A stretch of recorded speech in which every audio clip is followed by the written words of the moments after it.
আজকে আমি তোমাদের আমার গণিত বইয়ের 85 নম্বর পৃষ্ঠার অঙ্কগুলো কষে দেখিয়ে দিচ্ছি। তোমরা যারা চ্যানেলে নতুন অবশ্যই চ্যানেলটিকে সাবস্ক্রাইব করে নিও। তাহলে এখানে দেখো একের দাগের অঙ্কে কি বলেছে, আমার একটি গল্পের বইয়ে 104টি পাতা আছে, এইরকম 25টি গল্পের বইয়ে মোট পাতার সংখ্যা কত হবে হিসাব করি। তাহলে একটি গল্পের বইয়ে কতগুলো পাতা আছে, 104টি পাতা আছে। তাহলে এইরকম 25টি গল্পের বই, এইরকম বলতে তাহলে প্রতিটি গল্পের বইয়ে কতগুলো করে পাতা থাকবে, 104টি করে পাতা থাকবে। তাহলে এইরকম 25টি গল্পের বইয়ে মোট কতগুলো পাতা থাকবে, তাহলে কি বেশি হবে। তাহলে আমরা এখানে কি করব, তাহলে 104-এর সঙ্গে আমরা 25 গুণ করলেই আমরা পেয়ে যাব মোট পাতার সংখ্যা কত। ঠিক আছে, তাহলে এখানে আমরা কি লিখব, একটি গল্পের বইয়ে পাতা আছে কতগুলো, 104টি। তাহলে 104টি, তাহলে কতগুলো গল্পের বই ছিল, 25টি। তাহলে এখানে কি লিখব, 25টি গল্পের বইয়ে পাতা আছে। তাহলে কি বেশি হবে, তাহলে আমরা এখানে গুণ করব। তাহলে 104কে কত দিয়ে গুণ করব, 25 দিয়ে গুণ করব। তাহলে এখানে আমি গুণটি করে দেখিয়ে দিচ্ছি। তাহলে 104-এর সঙ্গে কত গুণ করব, 25। তাহলে গুণিতক কত, 25। তাহলে গুণ করলে কত হবে, প্রথমে 5 দিয়ে গুণ করব। তাহলে 5 4 কত, 20, 20 শূন্য, হাতে কত থাকলো 2। তাহলে 5 শূন্য শূন্য, হাতে 2, তাহলে কি হবে, 2 হবে। এবারে 5 একে 5, এরপরে আমরা 2 দিয়ে গুণ করব। তাহলে এককের ঘরের নিচে কি দেবো, শূন্য দেবো। তাহলে 2 দিয়ে গুণ করলে কি হবে, 2 4 8, 2 শূন্য শূন্য, 2 একে 2।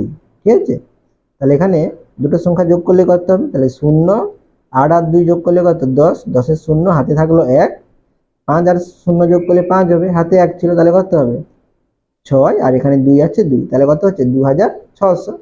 তাহলে এখানে আমরা কি লিখব, 2600টি। তাহলে 25টি গল্পের বইয়ে কতগুলো পাতা থাকবে, 2600টি। তাহলে এখানে আমরা কি লিখব, অতএব মোট পাতার সংখ্যা তাহলে 2600টি। ঠিক আছে, এরপরে 2-এর দাগের অঙ্ক দেখো, পাড়ার খাবার জলের কলটা মেরামত করতে হবে, প্রত্যেক পরিবার 140 টাকা চাঁদা দিয়েছে, 48টি পরিবার মোট কত টাকা চাঁদা দিল হিসাব করি। তাহলে এখানে খাবার জলের কলটি কি হয়েছে, খারাপ হয়েছে, তাহলে সেটা কি হবে, মেরামত করার প্রয়োজন। ঠিক আছে, তাহলে মেরামত করতে হলে টাকার প্রয়োজন হবে।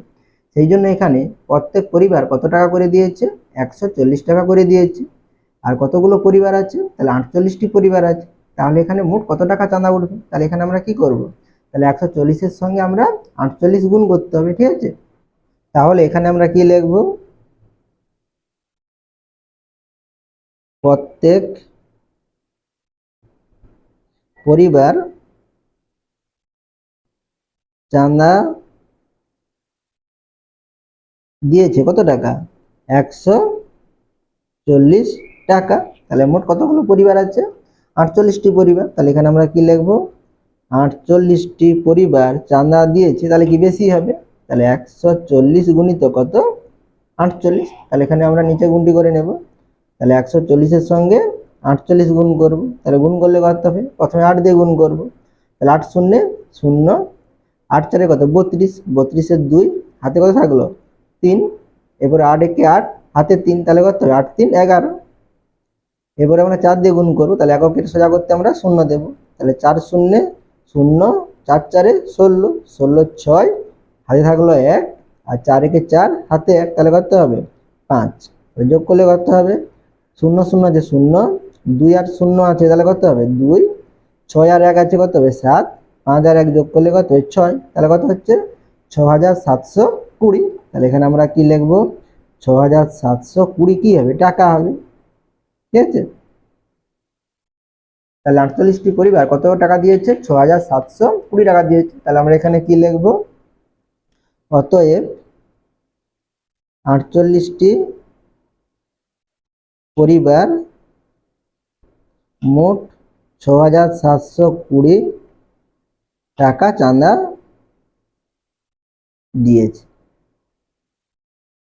ঠিক আছে, এরপরে 3-এর দাগের অঙ্ক দেখো, আমাদের বিবেকানন্দ কলোনিতে 209 জন শিশু আছে, প্রত্যেক শিশুকে 28 টাকার খাতা, পেন্সিল ও রবার দেওয়ার ব্যবস্থা করা হয়েছে।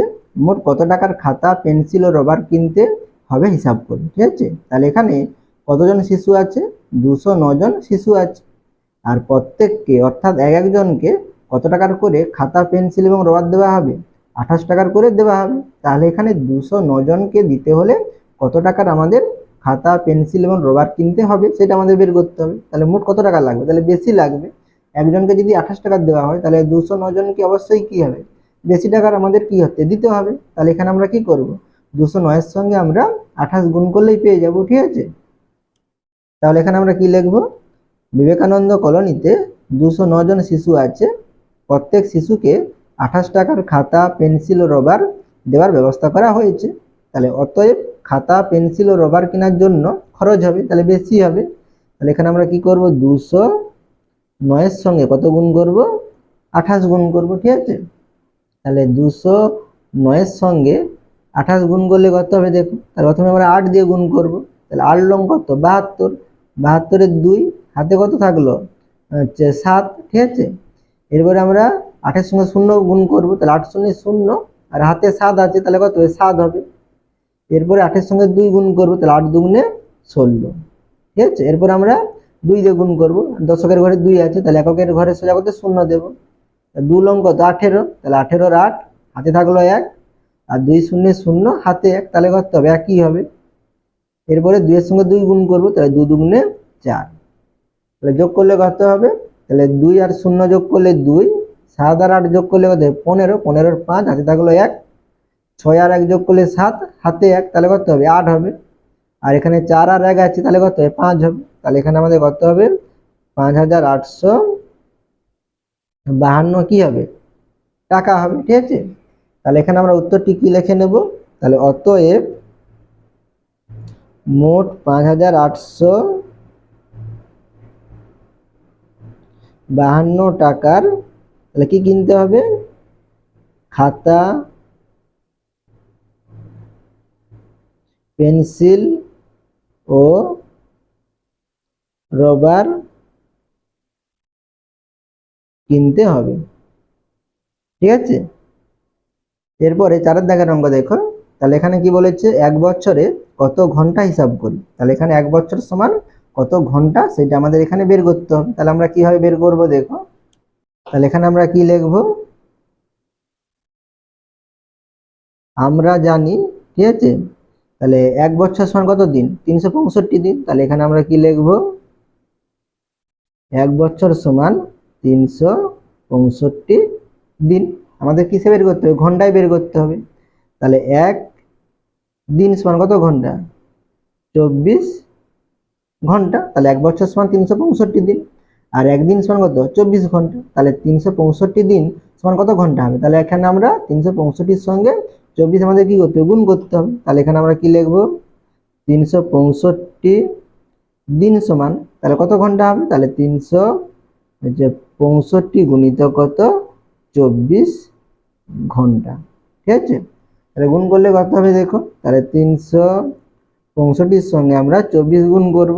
তাহলে এখানে প্রথমে 4 দিয়ে গুণ করব। 4 5 কত? 20। 20 শূন্য হাতে থাকলে কত? 2 আর 4 6 24 হাতে 2, তাহলে কত? 26। 26 এর 6 হাতে আবার কত থাকলো? 2 থাকলো। ঠিক আছে, আর 4 3 12 আর 2 কত? 14। এরপরে আমরা 2 দিয়ে গুণ করবো। তাহলে এখানে কি দেবো? এককের ঘরে 0 দেবো। 2 5 10, 10 এর 0 হাতে থাকলো 1, 2 6 12 হাতে 1, তাহলে কত? 13। 13 3 হাতে আবার কত থাকলো? 1 থাকলো। 2 3 6 হাতে 1, তাহলে কত হবে? 7। তাহলে যোগ করলে কত হবে? 0 6 আর 0 যোগ করলে 6, 4 আর 3 যোগ করলে 7 আর 1 আর 7 যোগ করলে 8, তাহলে কত হচ্ছে? 8760। তাহলে এখানে কি হবে? 8760 কি হবে? ঘন্টা হবে। তাহলে 365 দিন সমান কত ঘন্টা হচ্ছে? 8760 ঘন্টা। তাহলে 365 দিন সমান কত? 1 বছর। তাহলে এখানে কি লিখবো? অতএব 1 বছর সমান তাহলে 8760 ঘন্টা। ঠিক আছে, এরপরে 5 দাগের অঙ্ক দেখো। কি বলেছে? নিজে নিজে গল্প তৈরি করি ও কষে দেখি। তাহলে এখানে তোমাদের কি করতে হবে? তোমাদের একটি সমস্যা তৈরি করতে হবে, সেটাকে আবার তোমাদের কি করতে হবে? সমাধান করে বের করতে হবে। ঠিক আছে, তাহলে এখানে দেখো 5 দাগের কতে কি লেখা আছে? 65 গুণিত কত 18, তাহলে এটাকে যদি আমরা একটা সমস্যায় প্রকাশ করি তাহলে কি হবে সেটা তোমাদের এখানে দেখো লিখে দেখিয়ে দিয়েছে। আজ অমলদা 65টি টুপি বিক্রি করলেন, একটি টুপি 18 টাকায় বিক্রি করলেন, তিনি সবগুলি টুপি বিক্রি করে কত টাকা পেলেন হিসাব করে। তাহলে এখানে এটাকে কিসে প্রকাশ করেছে, কথায় সমস্যাটা তৈরি করেছে, সেটাকে আমাদের কি করতে হবে, আবার সমাধান করে দেখাতে হবে। তাহলে এখানে একটা দেখিয়ে দিয়েছি, পরেরগুলো তোমাদের কথাই লিখতে হবে, ঠিক আছে। তাহলে এখানে একটি টুপির দাম যদি 65 টাকা হয় তাহলে 18টি টুপির দাম কি হবে, বেশি হবে অবশ্যই। তাহলে এখানে আমরা কি করব, গুণ করব। তাহলে এখানে আমরা বই করে দেখিয়ে দিচ্ছি আমি। তাহলে 65 গুণিত কত লিখবো, 18 লিখবো। তাহলে গুণ করলে কত হবে, তাহলে 8 5 কত 40, তাহলে 40-এর শূন্য হাতে কত থাকলো 4, আর 848, 48 আর 4 কত 52, তাহলে 520। তারপরে 1 দিয়ে গুণ করবো, তাহলে এখানে শূন্য দেবো এককের সোজা করতে। তাহলে 1 5 5, 1 6 6, তাহলে যোগ করলে কত হবে, 0 0 আছে 0, 5 আর 2 আছে কত হবে 7, আর 6 আর 5 আছে কত হবে 11, তাহলে কত হচ্ছে 1170। তাহলে এখানে আমরা উত্তরটি লিখে নেব। তাহলে অতএব, তাহলে বিক্রি করে কত টাকা পেলেন হিসাব করি, তাহলে তিনি কত টাকা পেলেন, 1170 টাকা পেলেন। তাহলে কি লিখবো, অতএব তিনি 1170 টাকা পেলেন, ঠিক আছে। এরপরে ক্ষয়ের দাগের অঙ্ক দেখো। তাহলে এখানে কি আছে, 36 গুণিতক 60, এরপরে আছে গয়ের দাগে 112 গুণিতক 12, আর এখানে 105 গুণিতক কত আছে 20 আছে। তাহলে এখানে আমরা যে সমস্যাগুলো লিখবো সেগুলো অবশ্যই যেন কি হয়, আমরা যদি সেটা সমাধান করি অবশ্যই যেন সেটা গুণ আকারে যেন আসে, সেটা আমাদের লক্ষ্য করে এখানে আমাদের কি লিখতে হবে, সমস্যাটা লিখতে হবে। তাহলে আমি এই 3টি সমস্যা প্রথমে লিখে নিচ্ছি, তারপরে তোমাদের আমি অঙ্কগুলো দেখিয়ে দিচ্ছি। তাহলে এখানে দেখো, ক্ষয়ের দাগে আমি সমস্যাটা কি লিখেছি, 1 কেজি আলুর দাম 36 টাকা হলে 60 কেজি আলুর দাম কত হবে। তাহলে 1 কেজি আলুর দাম কত 36 টাকা, তাহলে 60 কেজি আলুর দাম কি হবে, অবশ্যই বেশি হবে। তাহলে এখানে আমরা গুণ করব। তাহলে এখানে তোমাদের গুণ আকারেই আছে, তাহলে এখানে আমরা গুণটি করে নেব। তাহলে 3600 গুণিত কত লিখবো, 60 লিখবো। তাহলে এখানে দেখো সরাসরি তোমরা গুণটি করতে পারো বা তোমরা ভেঙে ভেঙেও করতে পারো, ঠিক আছে। তাহলে আমরা যদি ভেঙে ভেঙে করি কি হবে, তাহলে প্রথমে 0 দিয়ে গুণ করবো। তাহলে 0 আর 6 গুণ করলে কত হবে 0, 0 আর 3 গুণ করলে কত হবে 0 হবে। এবারে 6 দিয়ে গুণ করবো, তাহলে এখানে 0 দেবো। তাহলে 6 6 36, 34-এর কত 6, হাতে কত থাকলো 3, ঠিক আছে। আর 6 3 18, 18 3 কত 21, যোগ করলে কত হবে, তাহলে 0 0 আর 6 আছে 6, আর 1 আছে 1, এখানে 2 আছে 2, তাহলে কত হচ্ছে 2160, ঠিক আছে। আর এটা যদি আমরা সরাসরি করি কিভাবে করব, তাহলে এখানে 0 আছে, তাহলে প্রথমে আমরা 0 দিয়ে দেবো। তাহলে 6 6 36, 36-এর 6, হাতে থাকলো 3, আর 6 3 18, 18 3 কত 21, ঠিক আছে। আমরা এইভাবেও করতে পারি। তাহলে এখানে 60 কেজি আলুর দাম কত হবে, তাহলে 2160 টাকা। তাহলে এখানে আমরা উত্তর কি লিখবো, অতএব 60 কেজি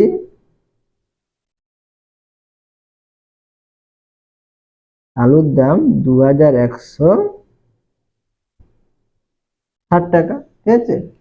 এরপরে দেখো গয়ের দাগে, তাহলে এখানে 112 গুণিত কত ছিল 12 ছিল। তাহলে এখানে আমি সমস্যাটি কি লিখেছি, তোমাদের স্কুলে 112 জন ছাত্রছাত্রী আছে, প্রত্যেক ছাত্রছাত্রীকে 12 টাকার টিফিন দেওয়া হবে, তাহলে কত টাকা লাগবে। তাহলে এখানে তোমাদের প্রত্যেককে কত টাকার করে টিফিন দেওয়া হবে, 12 টাকার করে। তাহলে তোমাদের মোট কতজন আছে, 112 জন আছে, তাহলে কি হবে বেশি টাকা লাগবে, ঠিক আছে। তাহলে এখানে 112-এর সঙ্গে আমরা 12 গুণ করবো। তাহলে কি লিখবো, এখানে 112 গুণিত কত 12, তাহলে গুণ করলে কত হবে, 2 দুগুণে 4, 2 1 2, 2 1 2। এবার এখানে এককের ঘরে শূন্য দেবো। তাহলে 1 2 2, 1 1 1, 1 1 1, তাহলে যোগ করলে কত হবে, 4 আর 0 যোগ করলে 4, 2 2 যোগ করলে 4, আর 2 আর 1 যোগ করলে 3, আর এখানে 1 আছে 1, তাহলে কত হচ্ছে 1344। তাহলে এখানে মোট কত টাকা লাগবে, তাহলে 1344 টাকা লাগবে। তাহলে এখানে আমরা উত্তরটি কি লিখবো, তাহলে অতএব তাহলে 1344 টাকা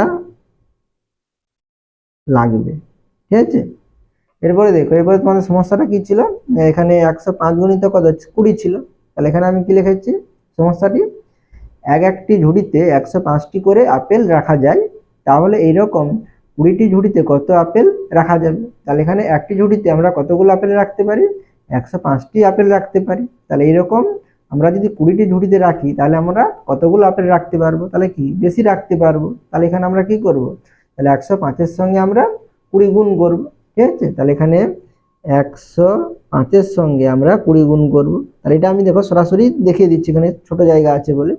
তাহলে এখানে শূন্য আছে, তাহলে আমরা এখানে শূন্য দিতে পারি। তাহলে 2 5 কত 10, 10-এর শূন্য, হাতে থাকলো কত 1, আর 2 শূন্যে 0, আর হাতে 1, তাহলে কত হবে 1 হবে।